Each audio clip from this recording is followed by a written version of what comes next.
from my first day of year 11.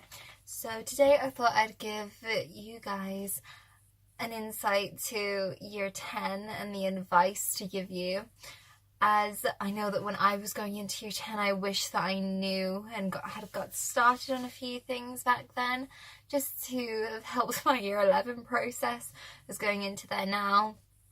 Kind of looking back, I do need to do a few things which I could have actually saved myself a lot of time for and got it done a year ago. However, I of course want you guys to be completely prepared for year 11 and want you to be ready for year 10. And I know that so many of you guys starting GCSE will definitely want to get straight into it, or be struggling on not knowing how you're going to deal with GCSE, and you might want some help with that. So I'm going to be doing today's video as advice for year 10, and then I'm going to do each subject video specific over the next few weeks, and I'm going to have different friends come on to my channel and just show you their way of revising for different subjects, as of course I don't take all the subjects possible, and of course I bet you guys have a wide range of stuff to do. So my first tip for year 10 is, of course, don't stress out about revision. However, make notes as you go along, because going into year 11, everything that you've done in year 10 can either be built on top of with other topics, or it will be not gone over whatsoever in year 11. You might never go back to it. So you will want good notes. You will want to be able to remember and refresh yourself with your year 10 notes.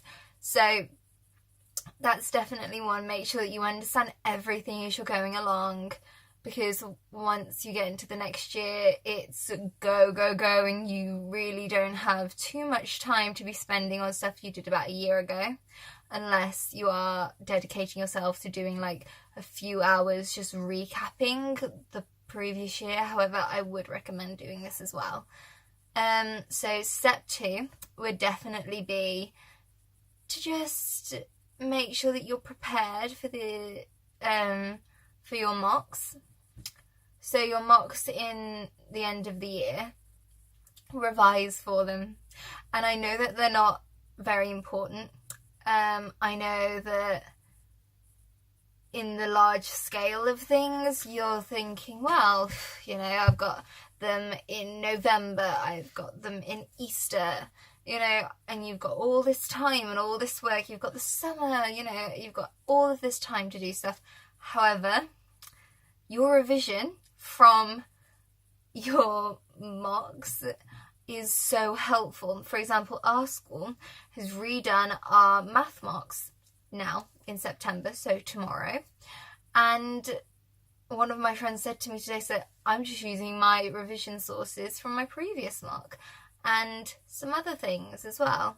And to combine your new knowledge with your knowledge from your previous mock is a really clever thing to do, because of course you've got all of this revision that is already there for you, and you already know how to revise, you already have it, so it saves you so much time.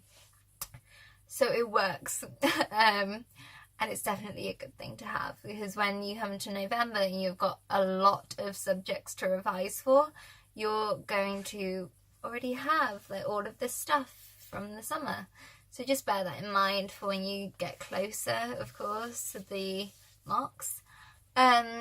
Step 3 would definitely be to just have a good amount of revision guides, understand exam questions, make sure you're understanding command words in exam questions from the get-go. So for example, geography, that's definitely one that can have so many different ones, as explain, describe, analyze, assess, all of these different things, and they all want you to do different things.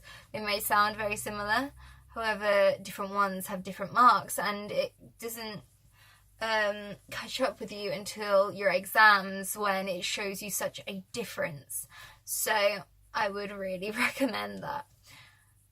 Step 4 is to just have fun during year 10, because of course year 11 is extremely harsh, and you have to be extremely strict with yourself on the amount of stuff that you yourself have to say, you know what, no, I'm not going to go and do that because I need to write up this revision, or no, I need to go and do that practice question, or I need to go and catch up after school with this. And that's really important. So you want all those good memories, all those great times from year 10, because believe me, they are so important. My best year at school was year 10 so far, of course. I don't know what year 11 is going to be like. And year 10 is just so special because it's that year when, certainly for a lot of people, everything starts to click. You find your revision method and your friends, and you're older, you start to go off and like have a bit more of an adventure. Like we had a camp out and like going off to Birmingham or Oxford and stuff like that. It's so important to have those great memories. And if you're not staying with your friends after year 11, it will be one of the last chances to have an absolutely amazing time with everyone. So I would say that, and don't get involved in drama. That was my mistake, our group's mistake, I think, is that drama definitely took hold of us a little bit too much. And I just wouldn't recommend it. It doesn't make it positive. It makes a lot of problems, and it doesn't help with focusing or concentration on your work. So whilst you are trying to revise for an exam, you might be thinking, is she going to be speaking to me tomorrow? Or is he going to be speaking to me tomorrow? Or, oh, will they ever forgive me for what's just happened? Or, oh gosh, I hope they're not going to be arguing tomorrow because I've got to try and concentrate on this and I know that I'm going to have to get in between it. Please do not try and get in between stuff. Our group this year have gone like, no drama, like we're not having any. Like there might be problems, we're just going to ignore them, we're going to move past them, just sail by them. Just completely ignore them because we don't have time for it. And I just wish we'd realised that earlier. So that is pretty much everything from me. So yeah, just keep working amazingly hard. I know that all of you will do brilliantly. So just, yeah. Comment down below which subject you would like me to cover first. I'll be including all different revision guides that I've used in the past, what my experience is with them, different ways to revise for different subjects, and hopefully just some advice for you guys in certain subjects and what might be helpful to you. I'm also going to be releasing a video on what kinds of apps and websites that you can use during or to plan revision. So yeah, I will see you then.